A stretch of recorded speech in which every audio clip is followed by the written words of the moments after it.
lo bisa figure out. Makanya gue kemarin pernah share juga di Instagram story gue, language model yang baru, ya, yang bisa melakukan genomics, LLM-nya. Ini akan bikin biologi maju ratusan tahun. Ini akan bikin biologi bisa catch up dengan fisika. Breakthrough fisika itu udah lama, ya kalau kita ngomong dari Isaac Newton, kalau kita ngomong dari Albert Einstein, breakthrough-nya tuh sudah lama, ya. Sedangkan breakthrough di bidang biologi itu baru. Kalau kita ngomong CRISPR, DNA sequencer, itu baru teknologinya. Akan ada kesenjangan sosial yang terbesar dalam sejarah manusia. Mereka yang bisa pakai dan mereka yang tidak bisa pakai.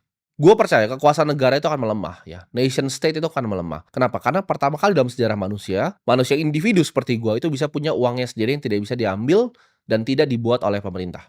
Para teknokrat yang memiliki teknologi ini, on-ramp off-ramp-nya, ya, memiliki teknologi OTC-nya itu akan menguasai dunia. Akan ada gua sebutnya di sini network state yang baru. Jadi bentuknya mungkin bukan seperti negara yang kalian paham, tapi ini sesuatu yang digital, yang dimulai dengan komunitas digital. Ini nggak menutup kemungkinan, ya, suatu saat gua akan beli, ya, area gua sendiri, pulau gua sendiri, dan gua dirikan network state gua sendiri. Dengan orang-orang yang punya tujuan yang sama, yang punya mimpi yang sama. Memiliki uang sendiri, ya, dan memiliki cara pemerintahan yang di-running semua lewat codingan. Karena gue melihat sistem keuangan itu sedang berevolusi di depan mata gue sendiri, ya. Sistem keuangan tuh berevolusi. Kalau kita lihat di Venezuela, Lebanon, Nigeria, itu depan mata, ya. Lihat Turki protes ke Erdogan. Kepercayaan kepada pemerintah tuh mulai berjatuhan. Dan di saat kepercayaan ke pemerintahan mulai berjatuhan, kepercayaan terhadap mata uang pemerintahannya juga berjatuhan. Di saat itu semua berjatuhan, orang akhirnya baru lari ke Bitcoin.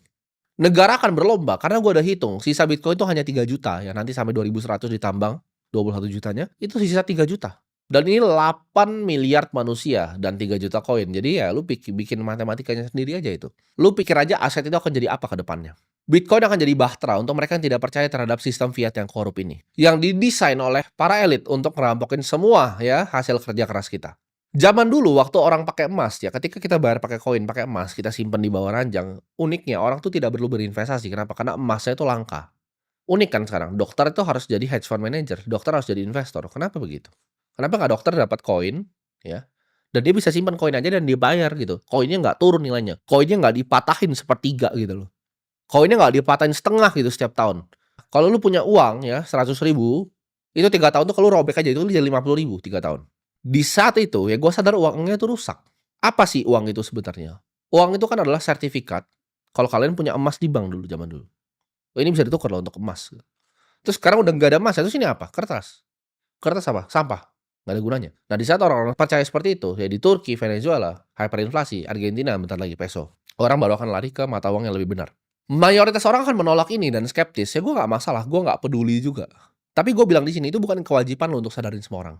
Tapi at least keluarga-keluarga terdekat lo, lu sadarin.